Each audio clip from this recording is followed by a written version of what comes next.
It was a sunny afternoon when I heard sudden screams from outside, the kind that froze your blood for a second and made you drop whatever you were doing. At first, I thought maybe kids were fighting, but the yelling was too sharp, too raw. I edged toward my living room window and peeked out.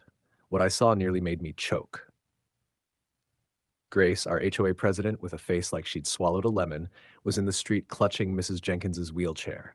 And there was Mrs. Jenkins herself, flat on the asphalt, struggling like a fish out of water while yelling for help.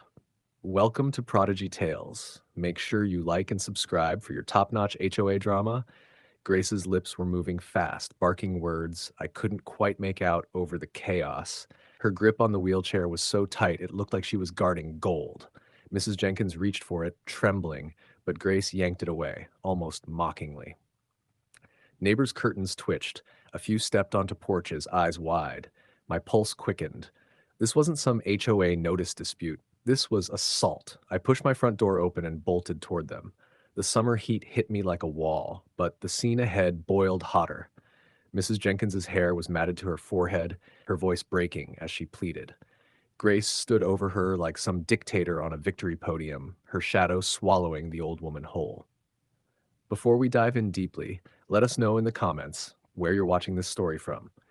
A couple of neighbors had phones out, filming. The air buzzed with whispers and gasps. Mrs. Jenkins spotted me, her eyes flashing with desperate hope. Grace glanced my way, her expression souring instantly. I didn't care. My only thought was getting that wheelchair back where it belonged and making sure Grace knew she'd gone way too far. As I reached the scene, Grace's voice sliced through the murmurs like a rusty blade.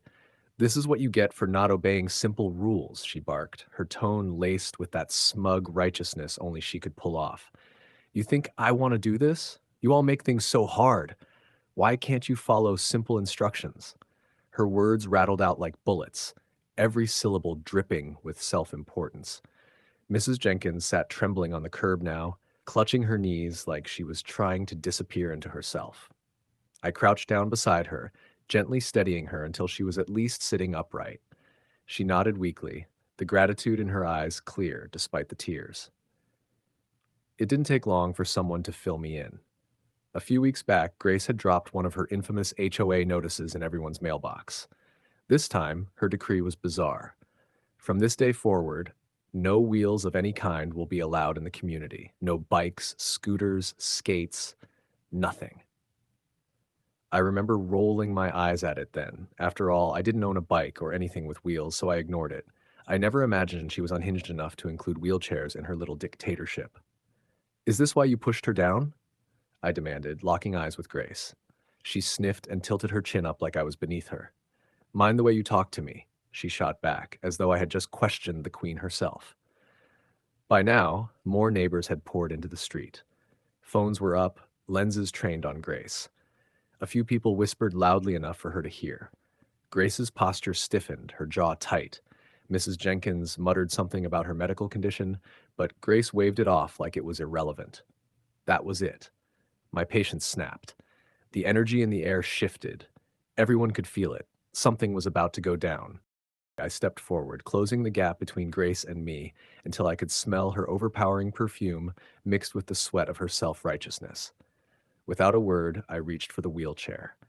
Grace yanked it back so hard, the rubber wheels squealed on the pavement.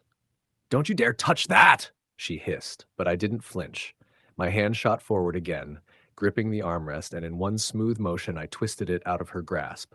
She lunged, grabbing for it, nails scraping against the metal frame, but I dug in my heels. For a moment, it looked like we might end up wrestling in the middle of the street, but adrenaline made me stronger than I thought possible. With one final pull, the wheelchair came free. Gasps rippled through the crowd as I spun around and wheeled it straight to Mrs. Jenkins. She clutched the armrests like they were the last lifeline she had, her watery eyes locking onto mine with relief so raw it almost broke me.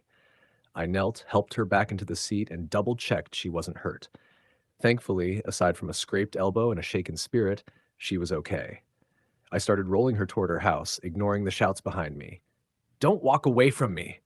Grace shrieked, stomping after us like a toddler denied candy. People started talking loudly now, phones still filming. Someone muttered, She's done for. Another voice chimed in. This is going straight to the news. Grace turned to the crowd, flailing her arms as she shouted, You don't understand. Rules are rules. Her voice cracked under the weight of her panic. By the time I reached Mrs. Jenkins's front door, the first clips were already hitting the internet. Neighbors showing me prying the wheelchair from Grace's hands, her yelling about no wheels allowed, and the sight of a frail old woman left helpless on the asphalt. The comments were brutal, and they came fast. Words like monster and unfit to lead anything flooded the posts. Within hours, the videos spread beyond our street. People from neighboring towns were chiming in, tagging local news stations. Grace's name was being dragged through every possible corner of social media. She wasn't just the HOA president anymore. She was the villain of the week. And everyone knew once the internet had you in its crosshairs, there was no hiding. Grace's perfect little world had just taken a direct hit, and this was only the beginning. The fallout came faster than anyone expected. By the next morning, Grace Johnson's driveway was empty, her shiny SUV gone, probably to avoid the swarm of reporters parked along the curb. The local news had picked up the story overnight, and the headline was Savage, HOA President Steals Wheelchair from Elderly Resident. The footage was replayed on every channel, with slow-motion replays of her yanking the wheelchair and Mrs. Jenkins hitting the ground. Grace Johnson's name was trending for all the wrong reasons. Her job was the first casualty. The company she worked for released a crisp one-sentence statement. We have terminated Grace Johnson effective immediately. We do not condone this type of behavior from our employees. By noon, she was packing boxes in the office under the watchful eyes of security.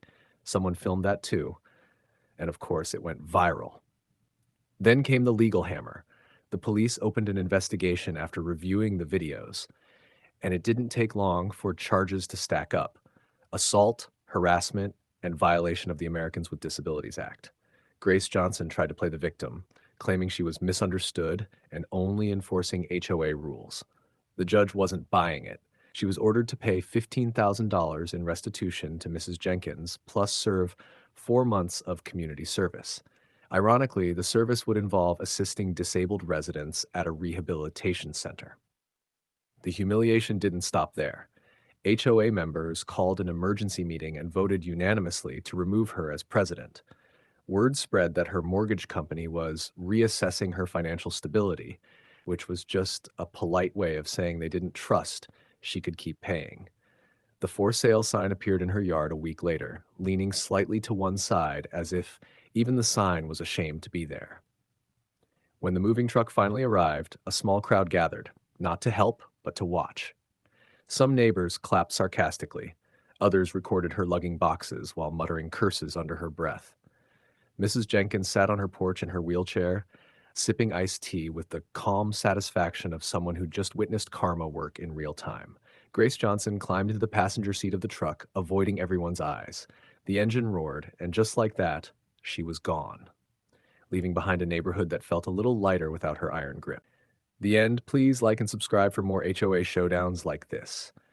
Do you think Karen got what she deserves? Comment below.